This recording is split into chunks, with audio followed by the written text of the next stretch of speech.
नमस्कार, सुप्रभात। आप सभी दर्शकों का डीडी न्यूज पर स्वागत है। मैं हूं साइमा खान। आप देख रहे हैं हमारा विशेष सांकेतिक समाचार और मेरे साथ है मेरे सहयोगी शरद मुदगल।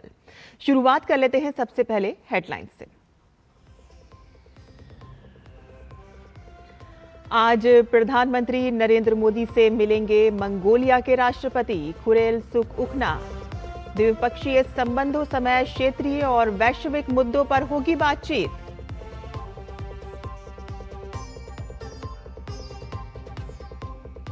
महागठबंधन में दरार के संकेत। दिल्ली में तेजस्वी की कांग्रेस आलाकमान से नहीं हो पाई मुलाकात। तेजस्वी ने विधायकों को वापस बुलाया।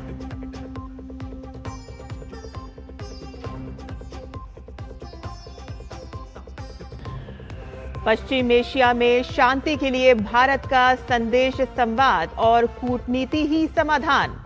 शर्म अल शेख सम्मेलन में गाजा शांति पहल को मिला भारतीय समर्थन। ट्रंप ने भी भारत को बताया महान देश।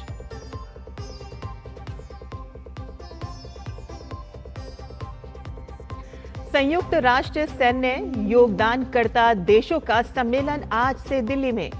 भारतीय सेना करेगी मेजबानी। 32 देशों के सैन्य प्रमुख होंगे शामिल।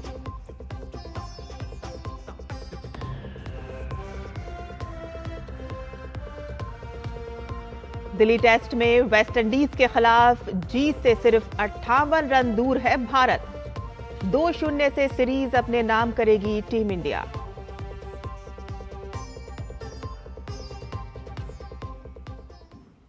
समाचार विस्तार से। मंगोलिया के राष्ट्रपति खुरेलसुख-उखना भारत के 4 दिवसीय दौरे पर नई दिल्ली पहुंच चुके हैं। राष्ट्रपति द्रौपदी मुर्मू के निमंत्रण पर राष्ट्रपति खुरेलसुख-उखना भारत आए हैं। अपनी यात्रा के पहले दिन मंगोलिया के राष्ट्रपति ने विदेश मंत्री डॉक्टर एस जयशंकर से मुलाकात की। डॉक्टर एस जयशंकर ने इस मुलाकात की कुछ तस्वीरें एक्स पर साझा करते हुए लिखा कि मंगोलिया के राष्ट्रपति खुरेलसुख-उखना से भारत की राजकीय यात्रा के दौरान मुलाकात करना सम्मान की बात है। आध्यात्मिक पड़ोसियों और वैश्विक दक्षिण के सदस्यों के रूप में हमारी रणनीतिक साझेदारी को आगे बढ़ाने के उनके गर्मजोशी भरे विचारों की सराहना करता हूं। राष्ट्रपति खुरेलसुख-उखना के साथ कैबिनेट मंत्रियों, सांसदों, वरिष्ठ अधिकारियों, व्यापारिक और सांस्कृतिक प्रतिनिधियों सहित एक उच्च स्तरीय प्रतिनिधिमंडल भी आया है। राष्ट्रपति उखना आज प्रधानमंत्री नरेंद्र मोदी से मुलाकात करेंगे और इस दौरान दोनों नेताओं के बीच द्विपक्षीय संबंधों के सभी पहलुओं पर चर्चा संभव है।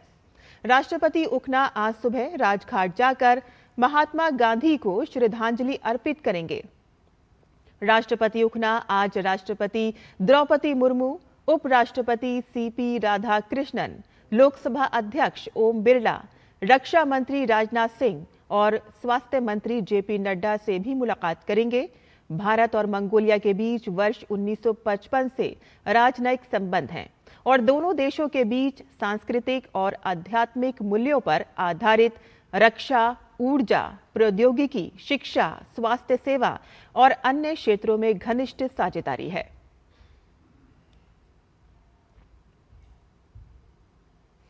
बिहार में चुनावी दंगल से पहले महागठबंधन में सीटों को लेकर घमासान का संकेत मिल रहा है।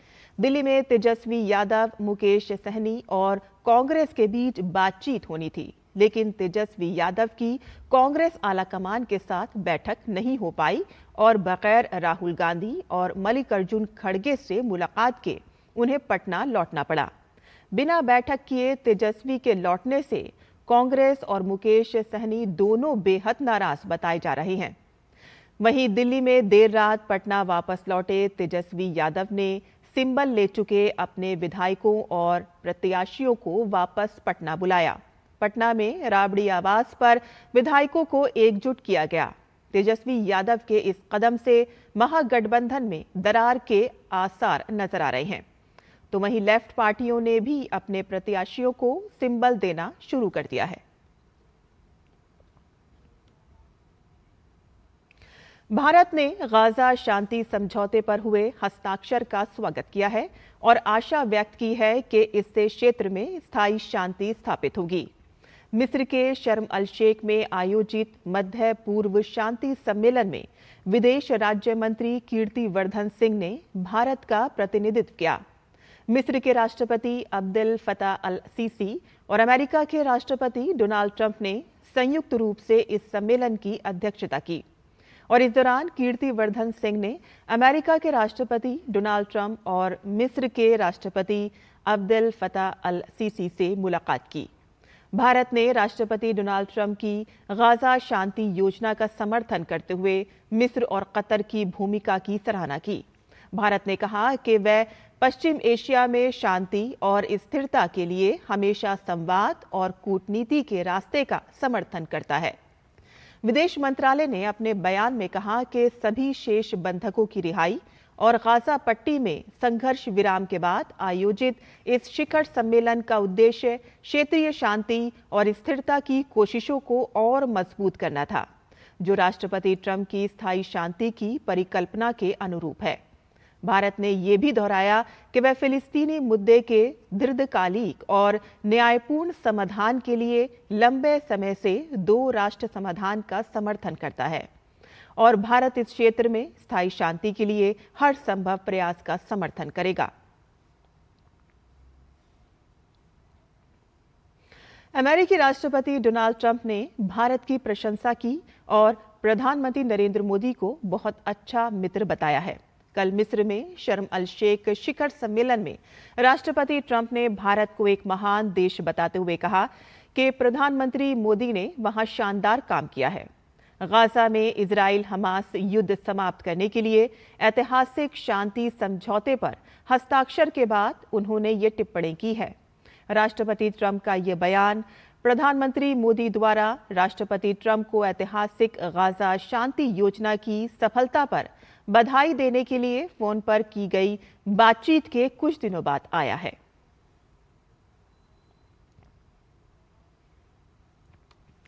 संयुक्त राष्ट्र सैन्य योगदानकर्ता देशों UNTCC के प्रमुखों के सम्मेलन की भारतीय सेना मेजबानी करेगा। नई दिल्ली में आज से 16 अक्टूबर तक इस सम्मेलन का आयोजन होगा। रक्षा मंत्री राजनाथ सिंह संयुक्त राष्ट्र सैन्य योगदान देने वाले देशों के प्रमुखों के सम्मेलन को संबोधित करेंगे। सम्मेलन में संयुक्त राष्ट्र शांति अभियानों में अहम योगदान देने वाले 32 देशों के वरिष्ठ सैन्य अधिकारी भाग लेंगे।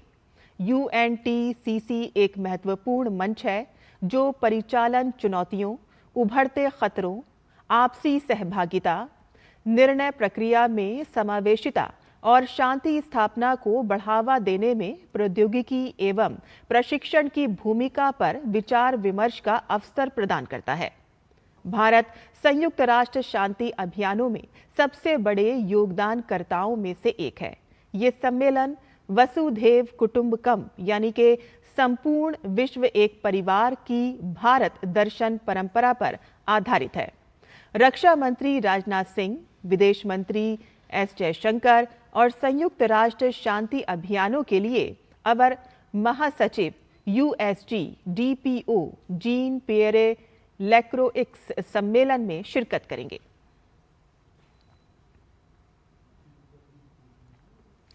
केंद्र सरकार के श्रम और रोजगार मंत्रालय ने श्रमिकों को संगठित सामाजिक सुरक्षा के दायरे में लाने की तैयारी की है।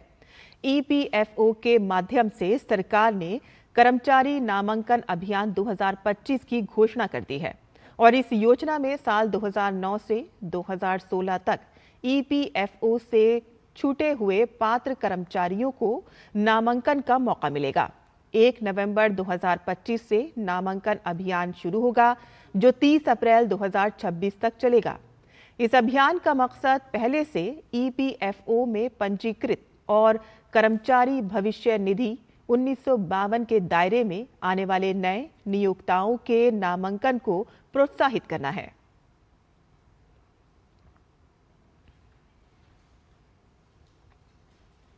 दिल्ली टेस्ट के चौथे दिन वेस्टइंडीज के बल्लेबाजों ने दम दिखाया और भारत को 121 रन का लक्ष्य दिया।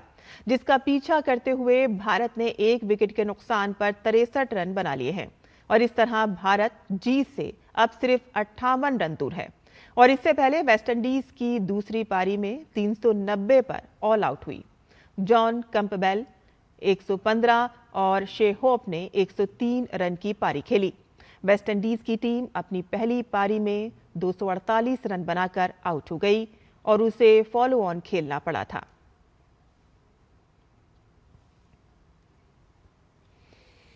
प्रधानमंत्री नरेंद्र मोदी ने जब अपने मन की बात कार्यक्रम में मध्य प्रदेश के शहडोल जिले के विचारपुर गांव को मिनी ब्राजील कहा था, तभी खेल के द्रोणाचार्यों को ये आभास हो गया था कि इस छोटे से गांव के फुटबॉल खिलाड़ी अंतर्राष्ट्रीय स्तर पर अपनी पहचान बनाएंगे।